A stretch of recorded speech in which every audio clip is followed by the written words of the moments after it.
It is a scandal that Mr. Bulla is shirking his duty to speak and answer questions after having made the deal of his life for Pfizer with unsuspicious citizens. Citizens who believed the often groundless promises of the so-called 95% effectiveness and the absolute safety of the vaccine.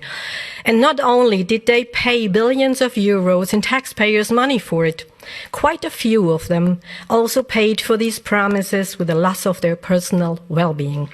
So it was more than obvious for me to ask for the approval data for the vaccination, especially since the mRNA vaccines have now received full market authorization in the EU, which is completely incomprehensible and unacceptable to me.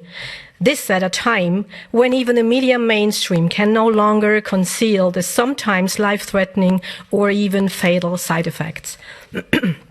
The committee meeting yesterday and the so-called answers to my questions have been an impertinence that cannot be surpassed. Mrs. Small, representing Mr. Bulla, either pretended to be ignorant or was unwilling to address any of my questions.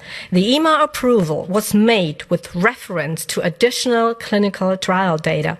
Mrs. Small would not answer questions about what the data material was. A mandatory study on safety for pregnant women was quietly discontinued by Pfizer.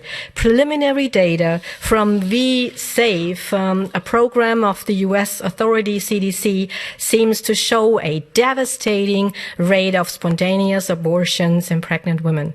Mrs. Small declined to comment.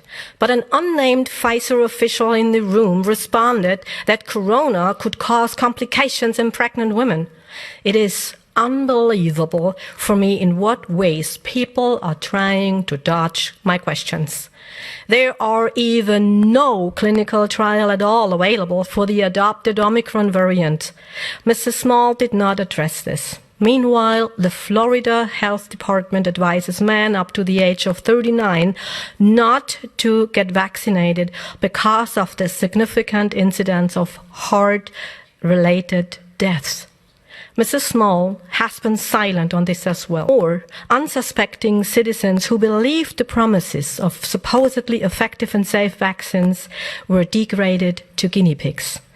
And yes, this disinformation campaign must be addressed, but in a very different way from what an EU Commission imagines.